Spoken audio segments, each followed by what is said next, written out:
tadi apa tadi? Sydney ya. Ini tadi kayaknya.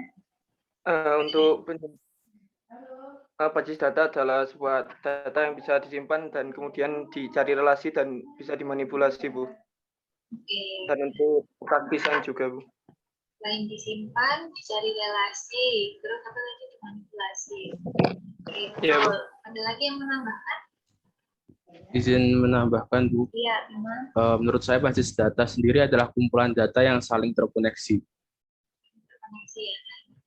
Oke, saya rasa udah benar semua yang dijawab teman-teman tadi. Jadi tempat berkumpulnya data ya kan, tadi ada yang bilang secara elektronik, betul, bisa dimanipulasi, saling berhubungan, ya, saling terkoneksi. Nah, saya kira semua sudah paham ya, berarti apa sih maksudnya basis data. Oke, nah basis data itu dibutuhkan ya, karena kalau misalnya kita nggak ada basis data, itu nanti datanya bisa jadi hilang. Kan? Yang lalu kita sudah belajar beberapa, bisa jadi hilang. Kemudian kalau misalnya datanya terlalu banyak, kita akan susah untuk mencari, ya kan? Kemudian kalau misalnya kita butuh mencari suatu informasi dari suatu data, kalau cuma disimpan biasa saja mungkin akan susah. Tapi ketika kita punya basis data, bisa kita ambil informasinya ya, itu akan menjadi sesuatu yang lebih bermanfaat. Oke, nah seperti yang saya bilang sebelumnya, ini suara saya cukup keras nggak ya? Jelas suara saya? Oke. Jelas. Jadi seperti yang saya jelaskan sebelumnya, untuk minggu sebelum UTS kita belajar yang namanya merancang basis data. Jadi kita nggak langsung bikin, diaplikasikan secara jadi, tapi kita akan merancang, membuat diagram-diagram. Nah, satu yang akan kita pelajari dulu, ya nggak apa-apa kalau mau offline nggak masalah. Salah satu diagram yang kita akan pelajari terlebih dahulu ya, ini merupakan basic ya, basic dari basis data, perancangan basis data dinamakan Entity Relationship Diagram atau biasa disingkat dengan ERD ya. E-nya entity, R-nya relationship, D diagram. Ya. Nah, kalau misalnya kalian lihat di sini ada 3 kata, ada kata entity ya, atau kalau kita bahasa Indonesia kan itu entitas, kemudian ada relationship atau hubungan ya, diagram. Jadi diagram hubungan antar entitas, mudahnya seperti itu. Nah, nanti akan saya jelaskan satu-satu apa sih ERD itu ya. Mengapa kita harus menggunakan ERD? Nah, jadi kalau misalnya kita mau membuat suatu basis data, memang kalau misalnya basis datanya masih sedikit, itu mungkin akan mudah tanpa kita harus membuat rancangannya, itu kita bisa langsung mengaplikasikan. Itu kalau memang misalnya cuma ada beberapa tabel atau beberapa data. Tapi kita bayangkan kalau misalnya sistem informasinya besar ya, sistem informasi si akad, bisa kalian bayangkan di si akad itu ada mahasiswa, ada jadwal ngajar, ada macam-macam sekali ya, sampai nilai dan lain-lain. Kalau kita nggak membuat perancangannya, bisa jadi nanti waktu kita aplikasikan itu ternyata salah kaprah, ada data yang numpuk, ada data yang susah dicari, atau mungkin ada data-data yang harusnya berhubungan tapi malah nggak kelihatan hubungannya. Oleh karena itu, kita harus belajar membuat ERD, ya, model data tingkat tinggi yang bisa menunjukkan bahwa antara satu data atau satu tabel ya, nanti kita ngomongnya, atau entitas dengan entitas lain itu ada relasinya. Misalkan mahasiswa sama kelas ya kan, kalau misalnya mahasiswanya namanya Bima, kan harus ketahuan, oh Bima ini kelas 1C. Oh, kemudian ada Bima lagi yang 1D, misalkan kayak gitu. Jadi antara Bima satu dengan Bima lainnya, kita harus tahu nih hubungannya ke data kelas. Dia itu yang 1B, apa 1C, apa 1D, misal kayak gitu hafalannya ya. Nah, jadi dengan menggunakan ERD ini, kita nanti akan tahu masing-masing data itu memang dia berhubungan atau tidak. Ketika dia berhubungan, berarti nanti pasti ada informasi yang kita peroleh dari hubungan tersebut.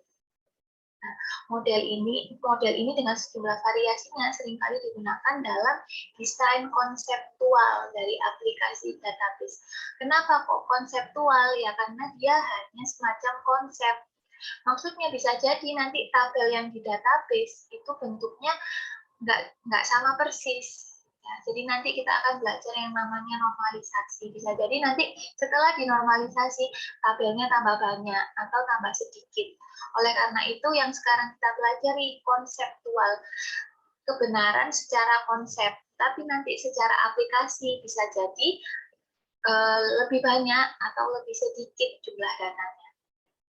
Tapi kalau konsepnya sudah benar, otomatis ketika kita aplikasikan, harusnya aplikasinya nanti walaupun tabelnya nambah atau berkurang, itu secara logika itu tetap betul.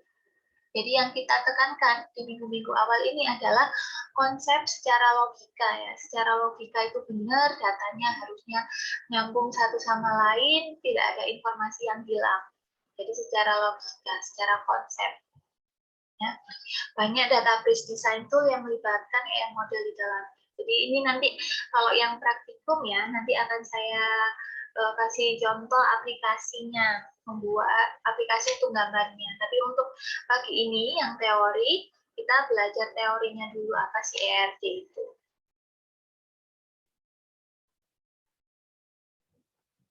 Oke. Nah, jadi fungsinya membuat ERD itu kita akan tahu nanti modelnya atau rancangannya ya. Rancangan data untuk menjelaskan hubungan antar data dalam basis data berdasarkan objek-objek dasar data yang mempunyai hubungan antar relasi. Nah, ini kalau kalian lihat di sini ada beberapa kata kunci. Kata kuncinya yang pertama adalah model. Karena ini nanti untuk perancangan, pasti dia bentuknya model, jadi hanya rancangan ya. Kemudian nanti akan menjelaskan hubungan antar data, di mana data ini merupakan objek dasar. Apa sih objek dasar itu? Nanti akan saya bahas selanjutnya.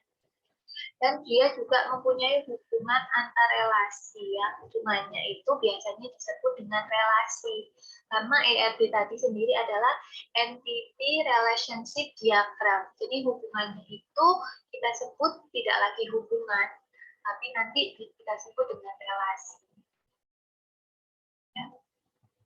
Nah, di ERD ada 3 hal yang dasar yang pasti harus ada ketika kalian membuat diagram ERD.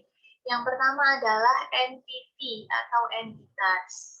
Ya, nanti ini ada bentuknya sendiri entity. Seperti apa gambarnya. Kemudian ada atribut dan ada relationship. Atau tadi yang saya bilang bahasa Indonesianya itu relasi ya. Jadi kalau kita bahasa Indonesia kan entitas, atribut, dan relasi. Apa sih mereka? Sebelum saya lanjutkan, ada yang mau ditanyakan dulu di sini? Tujuannya membuat ERD sudah cukup jelas? Jelas ya? Permisi Bu. Iya, silakan Ilham. Berarti ERD itu intinya untuk membuat konsep awalnya dulu gitu ya Bu. Basis datanya nanti gimana gitu. Ya, jadi konsep awal basis datanya. Bisa jadi nanti waktu sudah diaplikasikan sedikit berbeda, tetapi secara konsep atau secara logika tetap mengacu pada ERD. Gitu. Oh iya. Jadi kalau ERD-nya benar, otomatis nanti tahap-tahap selanjutnya sampai sudah jadi basis data itu harusnya benar. Ya, tetapi kalau ERD-nya kalian sudah menggambarkan salah, nah itu nggak tahu nanti belakang-belakangnya bisa jadi juga salah karena awalnya saja sudah salah ya. Jadi memang ERD ini dasar sekali waktu kita mau membuat perancangan di basis data. Oke, saya lanjutkan ya. Jadi bagian pertama ya dalam membuat entity relationship diagram, Ini permisi Bu, izin bertanya secara tutorial apakah RT bisa dibilang sama seperti flowchart pada program? Nah, kalau flowchart di program biasanya kita menggambarkan logikanya ya, jalannya program. Tetapi kalau data itu biasanya nggak ada step by step-nya.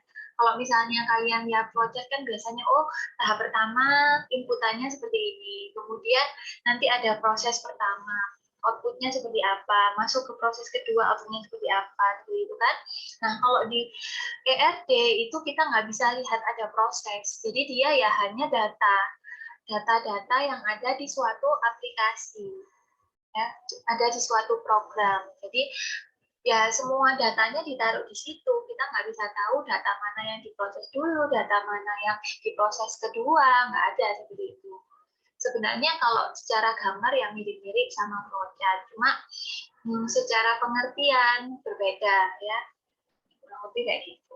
Nah, nanti kalian pasti akan tahu lah bedanya ya. Setelah ini saya jelaskan.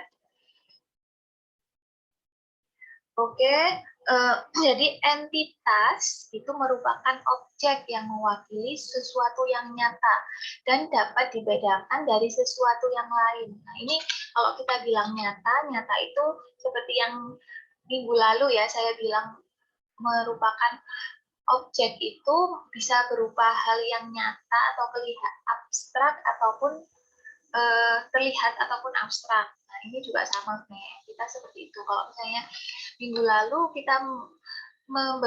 saya memberikan contoh objek itu apa? Contohnya manusia, gitu kan. Manusia itu berarti ya bisa ada mahasiswa, kemudian dosen, kemudian penduduk, ya kan? Atau juga nanti bisa merupakan suatu konsep atas sesuatu yang nggak kelihatan nyata, tapi ada. Misalnya mata kuliah, kelas, kemudian peraturan, nah seperti itu ya. Jadi entitas itu sama seperti yang lalu kita bahas, tapi kalau di ERD objek-objek itu kita sebut dengan entitas ya.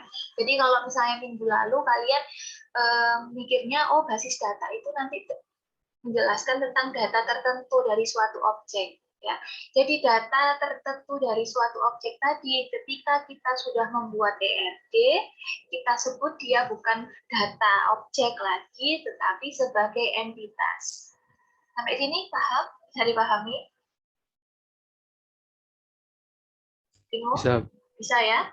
Jadi seperti itu ya. Jadi yang minggu lalu kita sebutnya data atau objek, minggu ini ketika kita gambar ERD kita sebut sebagai entity atau bahasa Indonesianya entitas.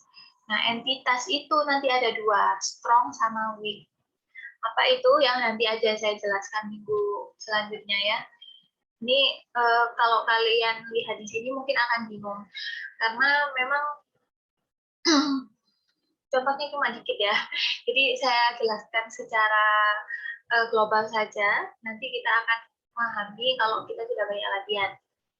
Jadi kalau kita bilang strong entity, ya entity yang dapat berdiri sendiri tanpa bergantung pada entitas lain. Misalnya di data akademik, ya di data akademik itu ada data tentang mahasiswa. Nah, mahasiswa ini strong entity. Kenapa kok strong entity? Jadi tanpa data yang lain kita tetap butuh data mahasiswa, gitu, data akademik, ya kan? Jadi data mahasiswa ini bisa berdiri dulu tanpa data-data yang lain, atau bisa saya buat dulu tanpa data-data yang lain. Contohnya. Nah, tetapi kalau misalnya kalian masuk ke data nilai mahasiswa, ya, kalau kalian bilang nilai mahasiswa itu kan berarti nanti nilai mahasiswa ini juga bisa kita anggap sebagai entitas. Tetapi nilai mahasiswa ini baru bisa keluar, baru bisa ada ketika ada data mahasiswa, ya kan? Oleh karena itu nanti data nilai mahasiswa ini bisa kita anggap sebagai weak entity, ya.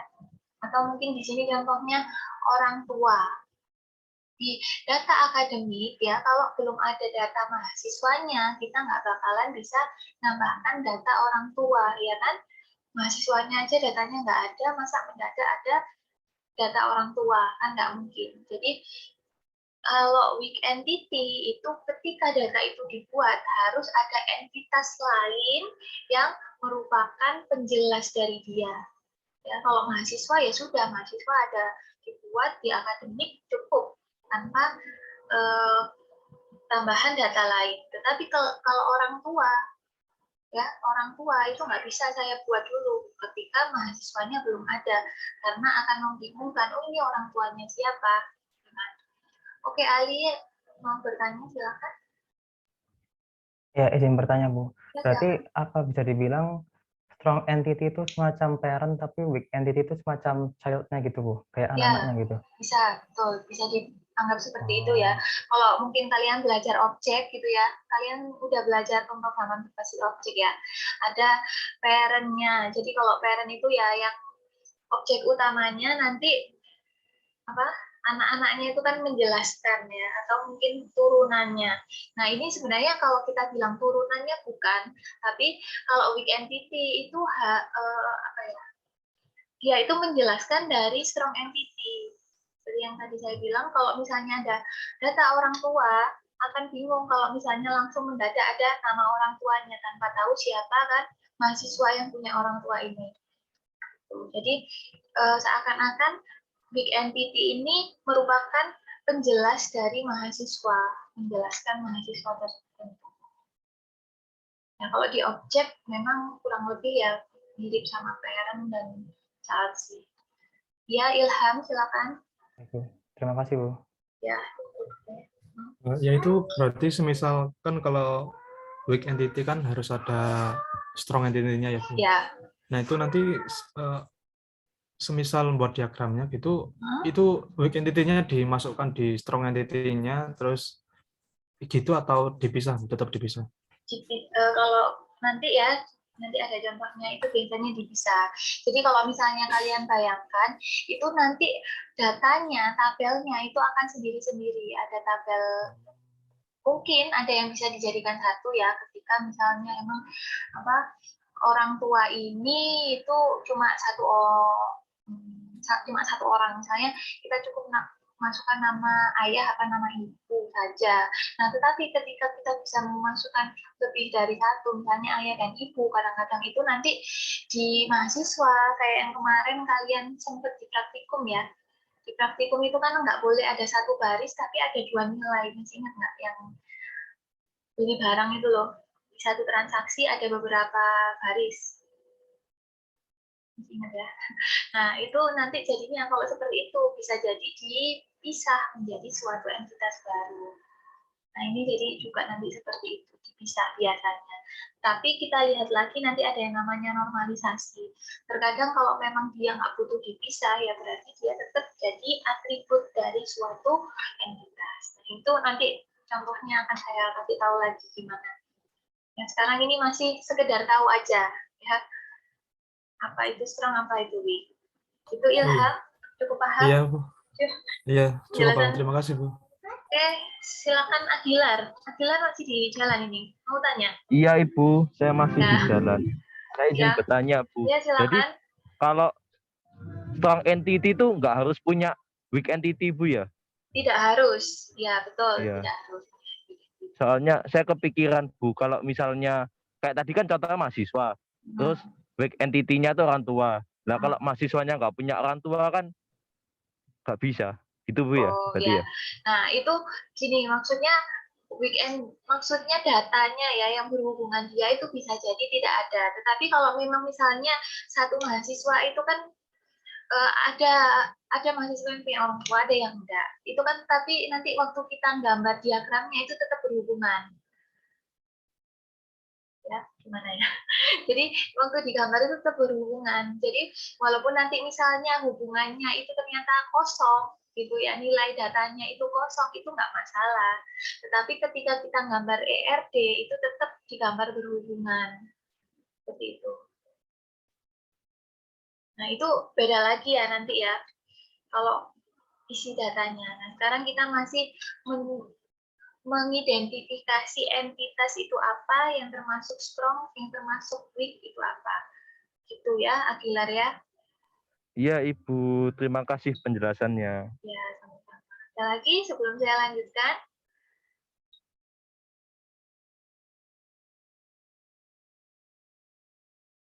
Oke, nggak ada?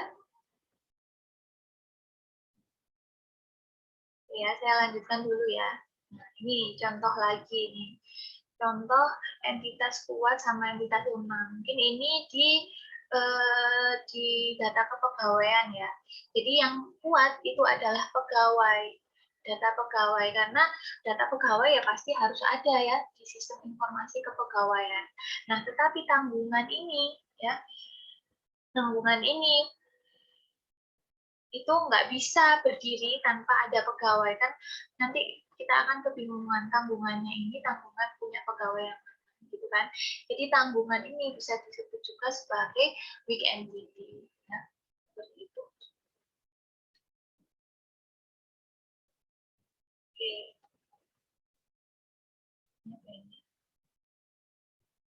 Oh, ini urutannya tak salah ini. Oke, sampai sini saya lanjutkan dulu ya, atau ada yang mau nanya lagi? Karena memang agak susah menjelaskan kalau belum ada contohnya ya. Nanti kalau kita belajar contoh itu akan lebih mudah. Oke, ada? Oh, Zidni, silakan. Bu, sebelumnya izin off cam karena jaringan kurang stabil, Bu. Ya, nggak apa-apa. Bu, weak entity itu juga punya apa namanya atribut sendiri ya, Bu? Iya, Apa punya yang atribut sendiri. Ya. Oh, ya Bu, terima kasih Bu. Ya, ini jadi nanti. Jadi atributnya itu menjelaskan weak entity atau bagaimana, Bu? Ya, menjelaskan weak entity-nya. Nah, nanti saya akan jelaskan tentang atribut ya. Ini kita masih menjelaskan entity tadi soalnya ya. Oh iya Bu, terima kasih Bu. Oke, saya lanjutkan ya. Nah, sekarang kita masuk ke yang namanya atribut. Oke, apa itu atribut? Atribut itu adalah penjelas ya, atau kalau kalian gambarkan di data gitu ya, di tabel itu kolom-kolomnya. Jadi setiap entitas pasti mempunyai elemen yang disebut atribut yang mendeskripsikan karakteristik dari entitas. Jadi kalau misalnya ada entitas mahasiswa ya, nanti apa sih yang mendeskripsikan mahasiswa? Oh, mahasiswa itu punya nama, punya NIM, punya alamat. Lah, nama, NIM, alamat tadi yang kita sebut sebagai atribut. Ya. Jadi seperti itu. Nah, pasti setiap entitas itu wajib punya atribut. Nggak mungkin ada entitas nggak punya atribut. Kayak misalnya tadi ini ya, orang tua. Saya mahasiswa kan, mahasiswa tadi atributnya apa saja misalkan? Ada yang mau jawab? Atau mungkin mau di-chat? Nama. Mungkin NIM terus Nama, NIM tanggal. terus nama, jurusan, Oke, ada lahir, NIM, status nama, lulus. tanggal lahir ya, alamat, misalnya email, nomor telepon, seperti itu kan banyak kan ya atributnya. Oke, ada juga yang jawab di sini ya, di chat. Kemudian kalau misalnya orang tua apa atributnya? Nomor HP-nya mungkin, Bu. Nomor HP, nama orang tuanya ya, pasti kan punya nama juga kan orang tuanya, alamat. Ya kan, ada alamat, ada nomor HP, mungkin ada Kerjaannya. pekerjaan, betul. Nah, jadi setiap entitas itu wajib punya atribut. Tidak ada entitas yang tidak punya atribut. Jadi ketika kalian mau menentukan, oh ini termasuk entitas atau tidak, itu berarti dia harus punya atribut dulu. Nah, ini saya contohkan lagi ya. Misalkan di data mahasiswa ini kita cuma butuh nama orang tua satu aja. Nggak butuh tahu alamat orang tua, nggak butuh alamat nomor HP orang tua. Nah, itu nama orang tua bisa kita jadikan atribut dari mahasiswa. Nyambung ya. Ketika data orang tua tadi itu ternyata datanya cuma butuh nama orang tua. Nah, itu berarti sebenarnya dia nggak usah jadi entitas, ya sudah dia dimasukkan ke mahasiswa saja. Jadi mahasiswa A punya orang tua namanya siapa. Nah, tetapi ketika orang tua ini datanya butuh lebih dari satu informasi ya, nggak cuma nama saja. Tadi kan ada yang disebut pekerjaan, alamat, nomor HP, barulah dia akan kita jadikan entitas. Oke, jadi ketika kita memilih dia sebagai entitas, wajib yang namanya dia punya atribut, punya banyak deskripsi. Oke, sampai sini nyambung? Nyambung ya? Nyambung. Oke. Nyambung, Bu. Nah, ini contohnya pegawai ya. Dia ada, sebentar ya, saya jelaskan dulu ya. Pegawai ada NIM, ada nama, ya kan? Kemudian misalkan ada tempat tanggal lahir, alamat, dan lain-lain. Memiliki tanggungan. Nah, ini ada tanggungan ini kan ada namanya, siapa, statusnya, bisa statusnya anak, statusnya istri misalkan, atau statusnya orang tua. Nah, tanggungan ini kan juga punya banyak atribut, oleh karena itu tanggungan ini dijadikan entitas. Misalkan pegawai ini saya nggak butuh tulis siapa nama tanggungannya, cuma butuh nulis jumlah tanggungan. Kalau cuma butuh seperti itu, berarti jumlah tanggungan bisa saya jadikan atribut dari pegawai. Dia nggak usah dibuat entitas. Oke? Jadi saya ulang lagi, ketika kita mau membuat dia menjadi suatu entitas, kita harus pastikan bahwa dia memiliki beberapa deskripsi atau beberapa atribut. Oke, ini ada yang tanya lagi. Tadi siapa ya yang resen ya? Jadi tanya ke ini siapa ini? Andia. Permisi, berarti setiap entitas itu wajib untuk memiliki minimal satu atribut. Ya, dia harus punya atribut. Biasanya sih nggak cuma satu ya. Biasanya itu ya seenggaknya dua. Kenapa? Nah, karena kalau kalian lihat di sini, ya, atributnya di sini kalian lihat yang NIP ini ada garis bawah ya. Yang nama ini ada garis bawah. Nah, ketika dia di garis bawah, dia itu merupakan atribut yang namanya atribut key atau atribut kunci. Di mana atribut kunci ini harus beda antara satu data dengan data yang lain. Misalkan saja di kelas ini kan yang namanya Muhammad Ali kan ada dua gitu kan tadi ya. 1D itu Muhammad Ali-nya ada dua. Kalau kita pakai namanya saja, bisa jadi agak bingung kan, ada Ali gitu. Nah, jadi yang menjadi atribut uniknya adalah NIM, ya kan? Karena kalian bilangnya NIM ya. Karena satu anak sama anak yang lain pasti NIM-nya beda. Sedangkan namanya bisa jadi namanya sama persis. Ya kan? Jadi biasanya ketika kita punya atribut, ada atribut kunci tadi yang pasti berbeda antara satu data dengan data lain atau satu objek dengan objek yang lain, dan juga ada atribut-atribut lain yang bisa jadi nilainya sama. Oke, jadi seperti itu. Nah, ini contoh entitas karyawan. Ada nomor KTP, nama, alamat, tanggal lahir. Nah, ini semua menjelaskan tentang karyawan ya. Identitas mobil, nomor mesin, nomor plat, model. Nah, ini nomor mesinnya dia menjadi atribut key. Atau nomor key-nya juga kadang-kadang kita bisa pakai nomor plat juga ya, karena satu mobil sama mobil yang lain kan platnya bisa jadi, ya harusnya beda yang nggak ada platnya sama. Oke, sebelum saya jelaskan jenis-jenis atribut, ada yang mau ditanyakan dulu? Oh ya, ini ya nanti ya akan saya jelaskan yang memiliki ini, yaitu relasi. Nanti akan saya jelaskan. Sekarang kita masih bahas tentang entitas dan atribut. Oke, jadi untuk atribut bisa dipahami? Bisa, Bu. Oke, ada yang tanya, Agilar, silakan. Permisi Bu, saya izin tanya Ya. untuk hubungan antara tadi Bu mahasiswa dan orang tua, itu hubungannya atribut dengan atribut atau atribut dengan entitas dengan entitas atau entitas dengan atribut ya Bu? Saya kok masih bingung di situ.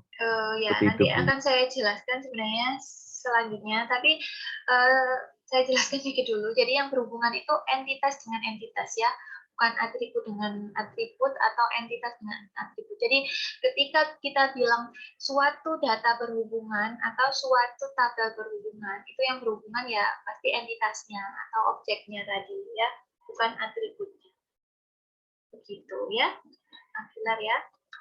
Iya Bu, terima kasih. Ya. Oke, saya lanjutkan dulu. Jadi ini tadi atribut itu ada berbagai macam. Ada atribut key, ya, yang merupakan nilai yang unik tadi. Misalkan tadi sudah saya bilang NIM, gitu kan. Kalau di penduduk berarti apa? Atribut key-nya.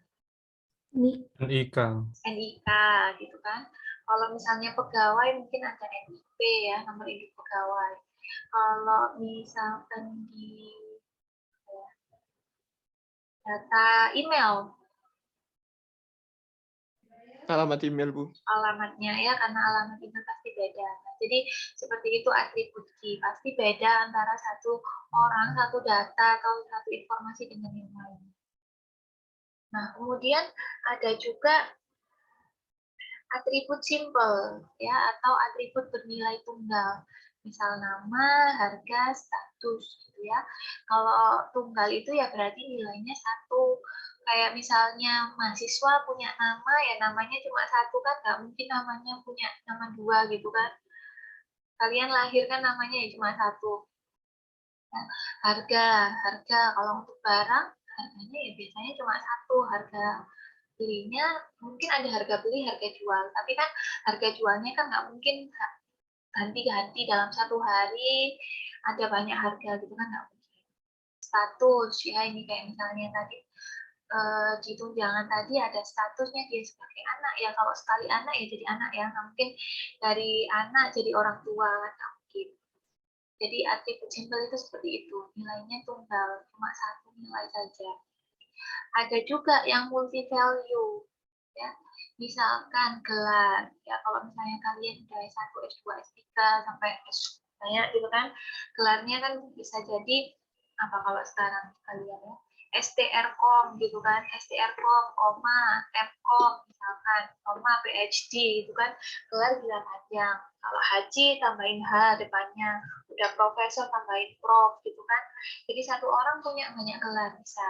Atau hobi kalau kalian suruh ngisi hobi kan biasanya koma gitu kan. Nah, itu atribut multi value, nilainya banyak.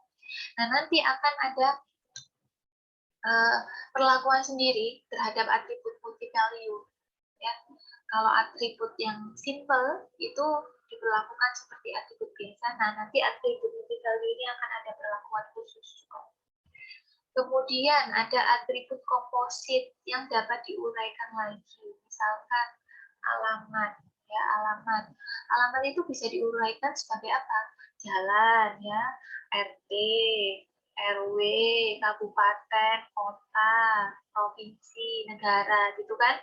Jadi untuk satu alamat itu bisa dipecah lagi ke dalam bagian yang lebih kecil. Korban ini saya kurang paham apa maksudnya korban ya. Mungkin waktu aja. Jadi waktu itu biasanya ada WIB ya kan. Atau kalau kalian di Wita ya jadi ada jamnya sendiri sama ada zona waktunya. Atau kalau yang pakai cara luar gitu ada IN gitu kan. Nah, jadi atribut komposit itu seperti itu. Sebenarnya itu ya nilainya satu, tetapi kalau kita mau memisahkan lagi, itu mungkin ya dipisah ke dalam bagian-bagian yang lebih kecil.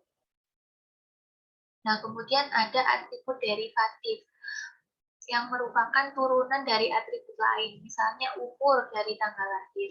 Nah, kalau misalnya kita ambil data gitu kan, biasanya kan nggak usah masukkan umur ya. Jadi umur itu bisa dihitung dari hari sekarang dikurangi tanggal lahir. Nah, itu derivatif. Jadi nilai dari atribut tersebut tidak harus kita mengisikan, tapi kita bisa melakukan operasi tertentu dari atribut yang lain.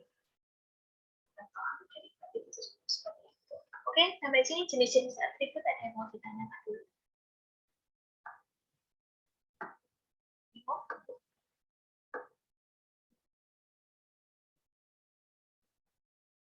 Oke, saya lanjutkan dulu ya contohnya. Oke, dulu ya. Ini atribut ada ruang.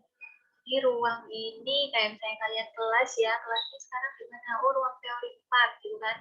Di situ datanya ada atributnya. Atributnya ada berapa? Di sini? Ada 4 atribut. Ada 4 ya. Nah, di atribut ini ada key atribut atau atribut yang menjadi kunci. Jadi kunci adalah ID ID ID ruang. Ruang. ya. Eh, Jadi bisa kalian lihat kalau dia kunci itu biasanya dikasih garis bawah underline. Ya. Kemudian di sini ada atribut lain yang jelaskan kayak nama ruang. Oh, nama ruangnya adalah ruang teori 4. Lokasinya itu di lantai 5. Nah, gitu ya. Kapasitasnya, oh ini ruangnya teori biasanya besar, bisa sampai 60 siswa. Nah, kayak gitu ya. Jadi ini ada 4 atribut yang menjelaskan entitas ruang. Oke, sekarang pegawai. Kira-kira yang menjadi atribut key-nya dari pegawai apa? NIP. NIP. NIP. Oke ya, ID Betul. pegawai ya, sama aja. Nomor induk pegawai, ID pegawai. Jadi pasti ada satu dari setiap atribut, dari setiap entitas yang akan menjadi atribut key. Nah, yang lain-lain ini ya atribut bisa macam-macam ya, bisa merupakan atribut tunggal tadi ya, bisa juga multi value atribut, bisa juga atribut apalagi tadi derivatif dan lain-lain. Coba di atribut pegawai ini, kira-kira di sini ada nggak yang multi value atribut atau bisa punya banyak nilai? Alamat lengkap. HP, Bu. Alamat lengkap, nomor HP. Nah, alamat lengkap. Nah, biasanya kalau alamat ya mungkin ya ada yang 2, tapi kalau alamat biasanya ditulis cuma 1 ya. Sedangkan kalau nomor HP itu biasanya bisa lebih dari 1. Jadi kalau yang di sini nomor HP adalah yang multi value attribute. Sedangkan alamat lengkap tadi apa? Bisa menjadi apa tadi yang bisa dipecah-pecah lagi? Iya, Komposit. komposit. Komposit ya, komposit. Jadi dari sini aja kita bisa ada beberapa jenis ya. Untuk kalau ini ada yang atribut key, kunci, ada yang simple atribut, ada yang derivatif, ada yang multi value ya. Oke, ini barang. Key-nya adalah ID barang. ID barang. ID barang. Dia punya berapa atribut? 4. 4 ya. 4 atribut. Atribut. Nah, kita sekarang atribut multi value. Nah, kalau misalnya kalian punya atribut multi value itu gambarnya sedikit berbeda ya. Kalau yang lain cuma ditaruh di elips seperti ini ya. Kalau yang key dikasih garis bawah. Kalau multi value double. Elipsnya double. Jadi kayak pendidikan tinggi ya. Misalnya tadi kan punya gelar banyak gitu kan. S1, S2, S3. Nah, jadi di sini nilainya bisa banyak. Kayak nomor HP tadi juga bisa digambar seperti ini. Jadi kalau kita gambarkan seperti ini, artinya dia adalah atribut multi value. Ini bisa dipahami? Bisa. Bisa ya. Bu, izin bertanya, Bu. Ya, silakan Jenny. Yang apa? Multi value itu bagaimana ya, Bu? Masih bingung, Bu. Apakah yang bisa dimiliki orang lain atau bagaimana, Bu? Oke, saya jelaskan lagi. Kalau dari kata-katanya, multi itu apa? Lebih dari 1, Bu. Lebih dari 1 value. Nilai. Nilai ya. Jadi kalau kita bilang multi value, dia bernilai lebih dari 1. Maksudnya apa? Dari satu entitas, itu dia bisa punya banyak data atau punya banyak informasi mengenai atribut tersebut. Contohnya di sini pegawai ya. Pegawai itu multi value-nya adalah pendidikan tinggi. Kenapa kok bisa dikatakan pendidikan tinggi itu multi value? Pendidikan tinggi itu mulai dari lulus SMA ya, dari S1, S2, S3 gitu kan. Nah, jadi untuk satu orang pegawai bisa jadi pendidikan tingginya itu nggak cuma 1, nggak cuma S1 saja. Kalau dia sudah S3 berarti data dia mengenai pendidikan tinggi ada berapa? 3, Bu. 3 ya. Nah, itulah multi value. Nah, contoh lagi ini tadi misalnya nomor HP ya. Kalau misalnya orang biasa mungkin nomor HP-nya cuma satu. Ya, kalau saya ya cuma satu aja buat kerja, buat keluarga cuma satu. Tapi kalau misalkan ada CEO perusahaan gitu ya yang punya nomor bisnis, kemudian nomor pribadi, nomor HP-nya dia punya berapa? Bisa jadi lebih dari satu ya. Nomor HP-nya bisa jadi ada 3, ada 4 mungkin ya. Jadi untuk datanya dia, nomor HP itu bisa diisi dengan banyak info dan banyak data. Nah, makanya kalau nomor HP ini juga bisa dianggap sebagai multi value. Contoh yang lain, hobi ya. Sini hobinya apa? Main Bu, mungkin main game. Main. Itu cuma satu hobinya. Nah, mungkin Whitney hobinya satu, tapi temen yang lain misalkan punya hobi main game, main bola, main memasak gitu kan. Nah, lain-lain. Nah, hobinya seseorang itu kan biasanya kalau kalian ngisi formulir bisa mengisikan lebih dari satu ya. Nggak cuma main gitu aja kan, bisa banyak kan. Nah, jadi hobi itu juga bisa termasuk atribut multi value karena kita bisa mengisi lebih dari satu jenis hobi. Oke? Seperti itu multi value. Sudah paham? Sudah Bu. Terima Ya, kasih Bu. yang lain ada yang masih bingung tentang multi value? Sudah ya, cukup jelas ya. Oke, saya lanjutkan. Nah, itu tadi multi value. Nah, sekarang kita masuk ke atribut komposit. Komposit tadi, kalau kita bilang komposit, itu berarti dia bisa dibagi lagi ke dalam bagian data yang lebih kecil, ya, bagian informasi yang lebih kecil. Nah, ini contohnya. Nama, ya, nama kalau misalnya mungkin di Indonesia kalian ya harus cuma nama gitu kan, nama lengkap. Tapi kalau kita ke luar negeri biasanya untuk form-form di luar itu ada first name, middle name, last name gitu kan, ada nama depan, nama tengah, nama belakang. Nah, ketika nama itu dibagi-bagi, jadi kalian ngisinya itu nggak cuma langsung satu nama lengkap, bisa kalian bayangkan misalnya kalian ngisi di Google Form gitu ya, di Google Form itu nggak langsung dituliskan nama lengkap, tapi bisa-bisa ada nama depan, nama tengah, nama belakang. Nah, ketika dibuat seperti itu, maka atribut itu dijadikan atribut komposit. Jadi, dibagi lagi. Nah, ini mirip-mirip konsepnya sama kalau tadi ya, siapa ya, tadi saya lupa bilang kayak ada parent, ada child. Nah, kurang lebih seperti itu. Jadi, parent-nya ya, atribut awalnya dia itu nama, kemudian dia dipecah menjadi bagian yang lebih kecil. Nah, ini child-nya ya, atau anaknya, pembagiannya. Jadi dijadikan nama depan, nama tengah, nama belakang. Ya, contoh lagi, misalkan tadi alamat ya. Alamat kan ada jalan, misalnya ada kecamatan, ada kabupaten, ada provinsi. Nah, itu berarti yang bagian biru ini ya.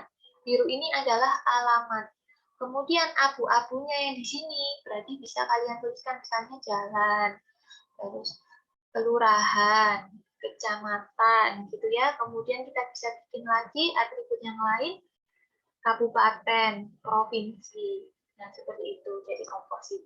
Sehingga ketika kita membuat atribut komposit, nggak cukup kita gambarkan satu saja atributnya, tapi kompositnya juga harus kita gambarkan, dicabangkan lagi seperti ini.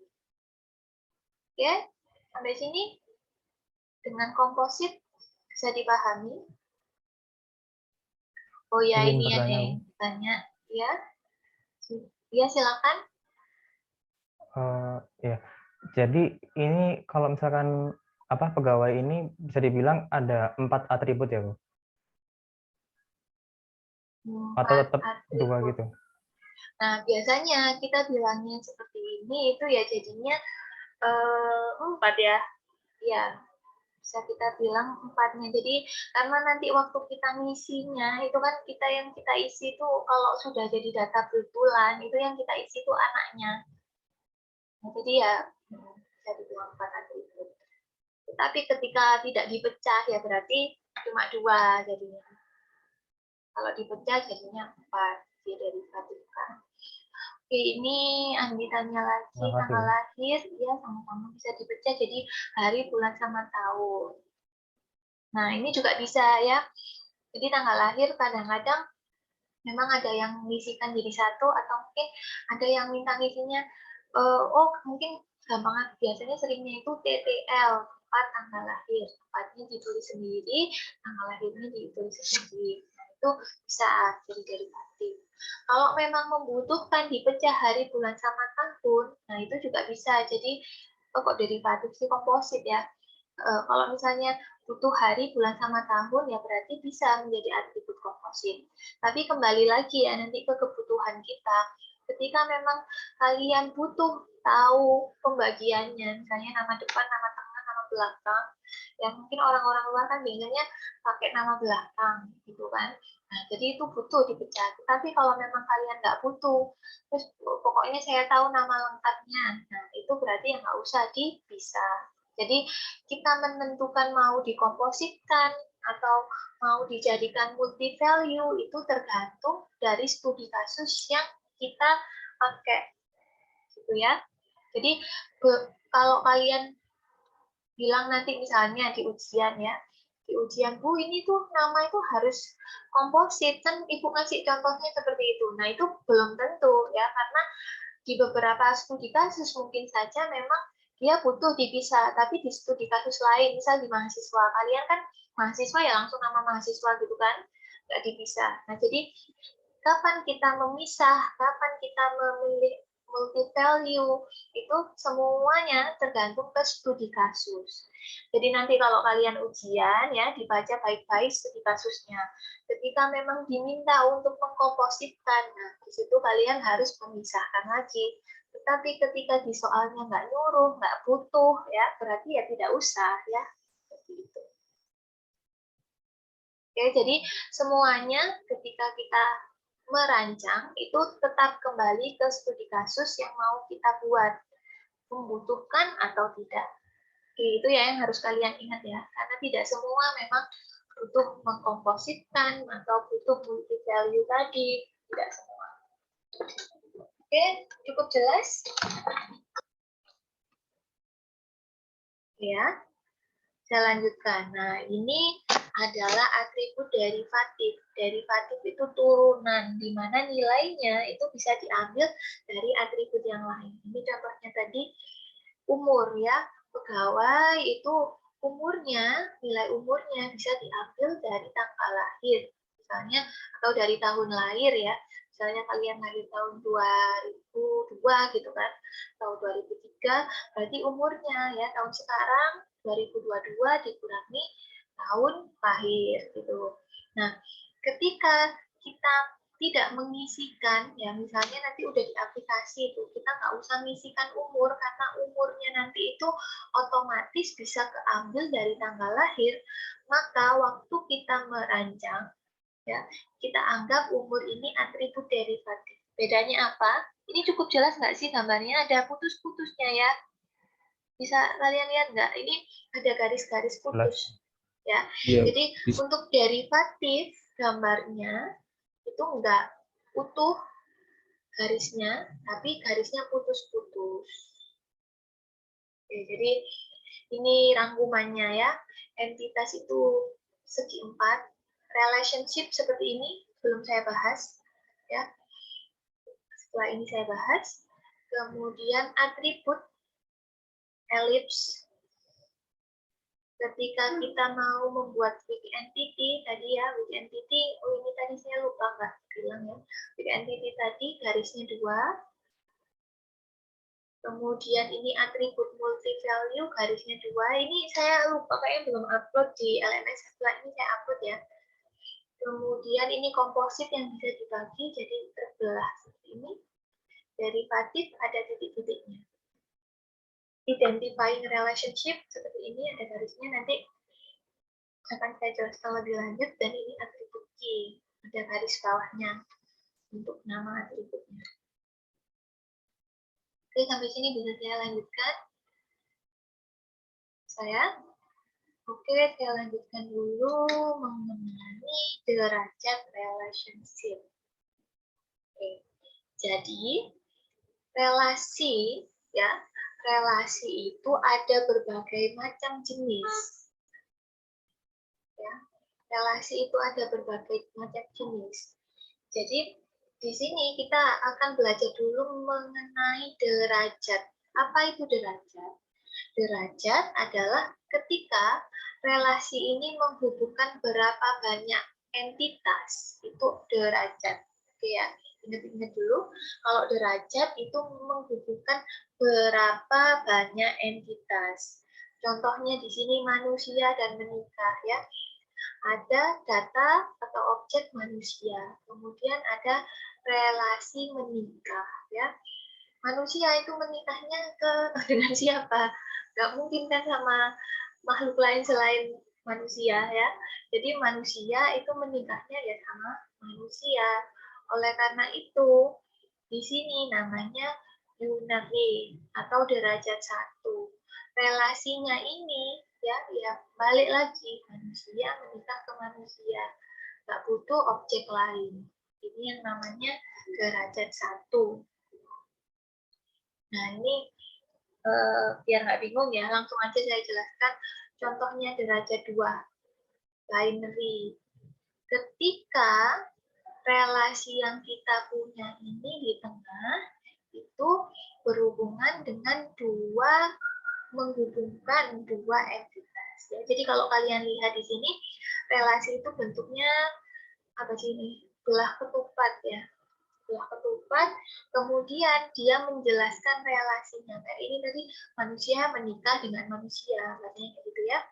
Pegawai memiliki kendaraan. Nah, kalau pegawai memiliki kendaraan, berarti kan ini relasi memiliki ini menghubungkan dua atribut, yaitu atribut pegawai dan kendaraan. Jadi bisa menjelaskan bahwa pegawai ini punya berapa kendaraan sih ya.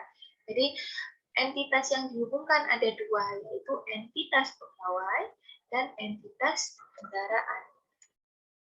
Nah, ini contoh lagi. Ada derajat 3 dan bisa jadi derajat itu bisa lebih dari 3 ya. Ternary. Nah, ternary itu ketika tengah-tengah ini ya relasinya itu menghubungkan 3 buah entiti. Jadi ini ada pegawai bekerjanya di suatu proyek. Kemudian proyeknya ini nanti ada di kota mana gitu ya. Nah, ini tiga-tiganya ada hubungannya ini.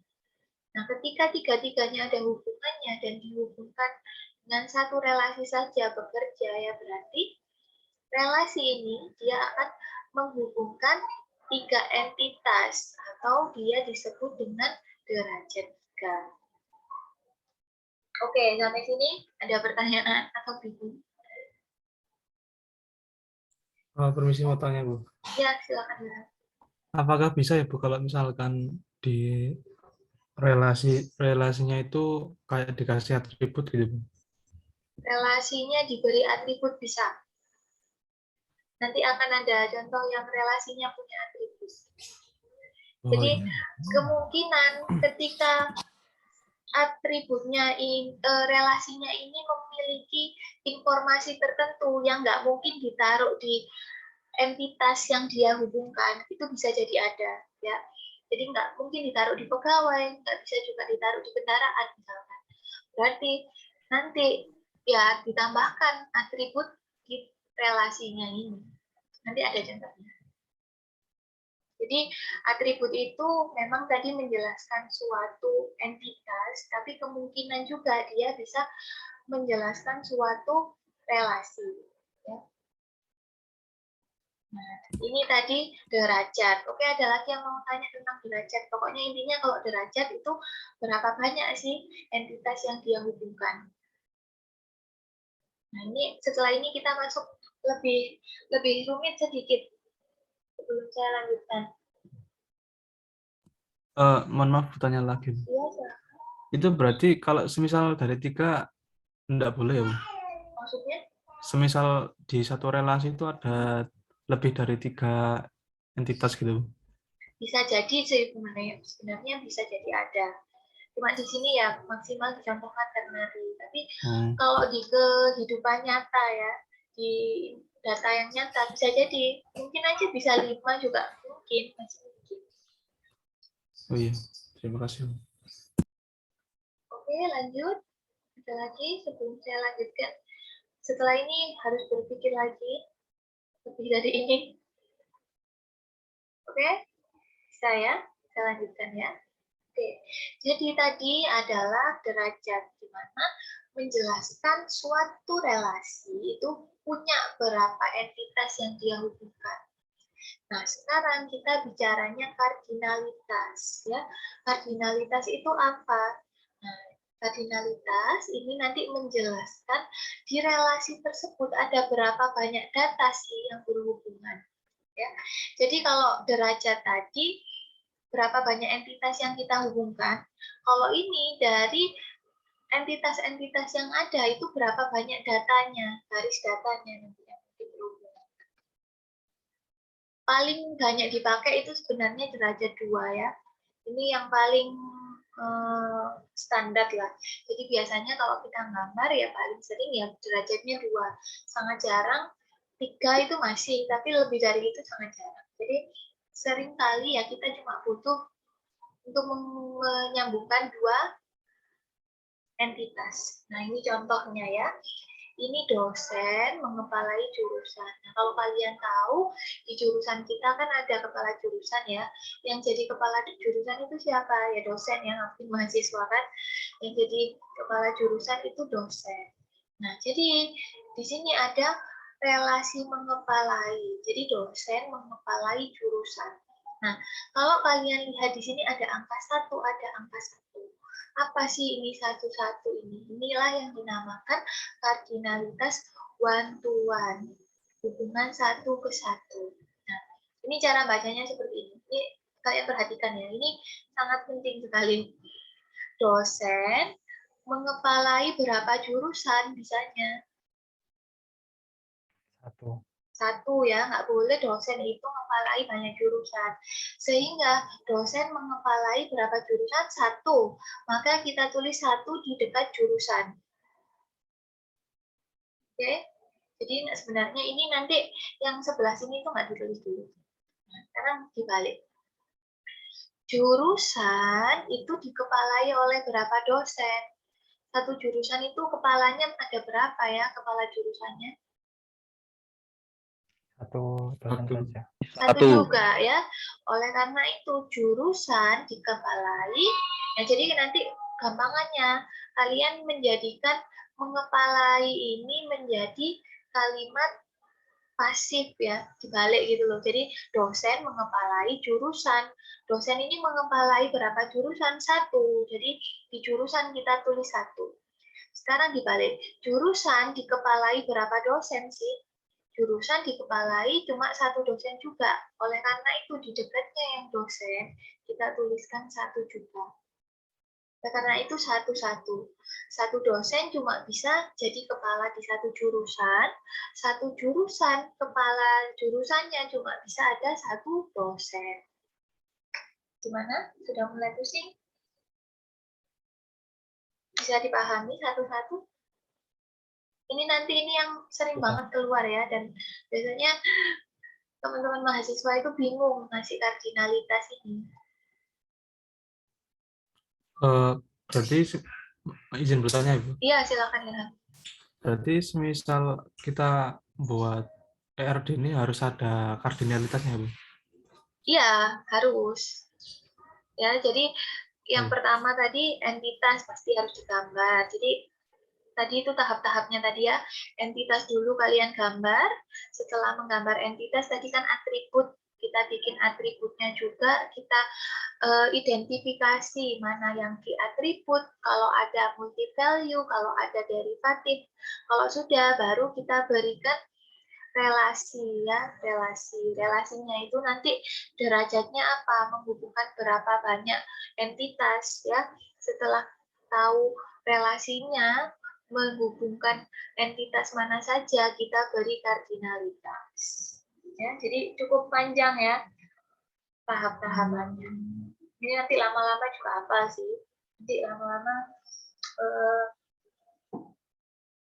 kita pelajari satu-satu. Nah, nih sekarang one to many, ya, hubungan satu ke banyak. Contohnya dosen mengajar beberapa mata kuliah. Nah, sekarang di sini ada entitas dosen dan ada entitas kuliah. Nah, kalau kalian disuruh ngasih relasi, berarti relasinya adalah mengajar ya. Jadi sebenarnya ini relasinya namanya itu ya terserah aja. Kalau di sini kan berarti dosen mengajar mata kuliah gitu ya. Atau mungkin dosen, oh saya nggak suka mengajar, dosen mengampu gitu ya, mengampu mata kuliah itu juga boleh. Jadi relasi ini biasanya namanya setiap anak bisa macam-macam. Yang penting bisa menjelaskan antara entitas satu dengan entitas lain itu hubungannya apa. Nah, sekarang tambah bingung ya, sedikit lebih bingung lagi. Di sini kita akan memberikan kardinalitas seperti tadi. Ya, gampangnya dari dosen dulu. Dosen mengajar mata kuliah. Berapa mata kuliah sih yang bisa diajar oleh dosen? 1, 2, 3? Lebih dari satu. Hanya Lebih dari satu. Banyak ya, lebih dari 1. Nah, karena dosen bisa ngajar banyak mata kuliah, maka di dekat kuliahnya, ya, di dekat kuliahnya yang banyak tadi, kita berikan M. Ya, jadi M itu artinya adalah many. Banyak. Nah, oke, jadi udah itu yang dekat kuliah kita udah tahu angkanya. Ini seakan-akan kita belum tahu angkanya yang di dekat dosen ya. Nah, kemudian gimana cara ngasih angka yang di dekat dosen? Kita balik. Kuliah itu, setiap mata kuliah itu diajar berapa dosen? Tiap mata kuliah yang kalian ikuti itu berapa banyak dosen yang ngajar? Satu. Di satu kelas? 1 ya, bisa jadi kalau di setiap kelas 1. Nah, jadi kalau seperti itu di dosennya 1. Nah, ini juga tergantung ke studi kasus ya. Kalau di Polinema setiap mata kuliah, setiap kelas itu yang ngajar dosennya cuma 1. Bisa jadi di universitas lain itu ada yang minggu ke-1 dosen A sampai UTS, terus setelah UTS dosen B. Nah, kalau kayak gitu kan berarti setiap mata kuliah diajar banyak dosen. Kalau seperti itu berarti yang di dekat dosen kardinalitasnya apa? M. Benar. Satu. Nah, jadi untuk gambar ini tidak ada patokan yang betul atau salah. Semuanya tergantung dengan studi kasus. Ya, gitu. Nah, ini studi kasusnya ini di Polinema. Di Polinema itu satu mata kuliah di suatu kelas itu cuma 1 dosen yang ngajar, maka di sini 1. Nyambung ya? Nah, ini contoh yang lain. Nah, ini sekarang many to many. Sekarang ada mahasiswa sama kuliah ya. Kalau mahasiswa relasinya jadi mengambil kan, kalian ngambil mata kuliah atau kalian mempelajari mata kuliah misalkan. Oh, saya nggak mau pakai relasi mengambil mempelajari, itu juga boleh. Ya. Nah, sekarang untuk relasinya ya seperti ini tadi, mahasiswa ngambil berapa mata kuliah dalam 1 semester ya ini ya. Lebih dari satu mata kuliah. Banyak ya, lebih dari 1. Maka di dekat kuliahnya kita berikan M.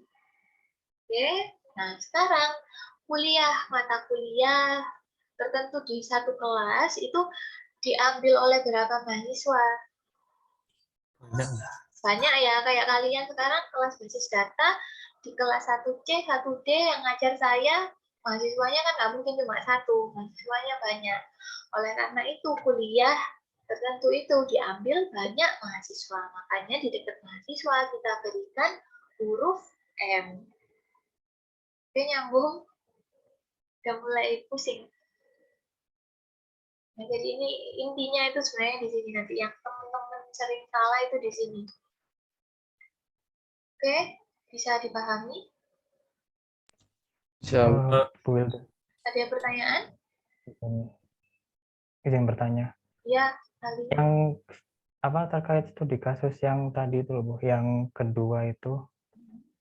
Nah, kalau misalkan kasusnya seperti tadi, Bu, ya, kayak misalkan dosennya bisa maaf, kuliahnya bisa diajar sama lebih dari satu dosen. Itu kenapa tidak ditulisnya 1M gitu, Bu? Maksud saya kayak kan setidaknya satu, tapi juga bisa lebih dari satu. Oh ya. Kalau M saja kan hanya lebih dari satu saja gitu. Oke. Nah, jadi biasanya ya kalau dalam satu data kemungkinan ada yang banyak, itu kita ambil kemungkinan yang banyak tadi. Gitu. Jadi kalau misalnya bisa satu, bisa banyak, itu dipilihnya yang banyak. Gitu ya. Jadi kalau misalnya di mata kuliah A ini yang ngajar cuma satu, tapi di mata kuliah B yang ngajar 5. Gitu. Nah, kita ambil kemungkinan paling besar. Jadi walaupun mungkin ada mata kuliah yang cuma diajar satu dosen, tetapi jika ada mata kuliah lain yang bisa diajar oleh lebih banyak dosen, kita milih kemungkinan terbanyak. Seperti itu. Kalau kita ngambil ERD ya. Jadi pasti seperti itu. Nah, ini nanti ada lagi. Ya, ini kalian masih belajar ERD. Kalau ERD diambil yang terbanyak. Nanti ada diagram lain yang ngambil minimal dan maksimal. Jadi bisa 1,M gitu, minimal 1, maksimal M. Nah, itu ada tapi belum. Yang ini sekarang yang diambil selalu kemungkinan terbanyak. Ya. Oh iya, seperti yang di itu ya, Bu, ya, yang contoh yang di praktikum tuh, Bu, ya. Yang apa di bagian desainnya itu, Bu. Yang mana ya? Minggu lalu. Yang apa istilahnya kayak yang kayak dibikin tabel gitu kan, Bu?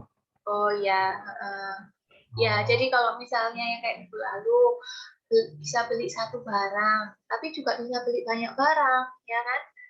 Nah, itu yang kita ambil ya, yang banyak barangnya itu, bukan yang satunya. Karena kalau kita ngambil satunya, ketika nanti ada yang beli banyak barang, jadi nggak bisa, ya. Kalau banyak, diisi satu, nggak masalah. Seperti itu. Ya.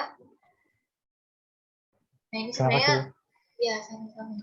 Sebenarnya materi hari ini ya, cukup banyak ya.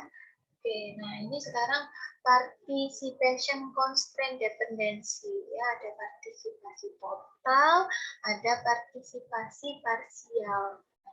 Menunjukkan apakah keberadaan suatu entitas bergantung penuh atau tidak dengan entitas lainnya. Ya.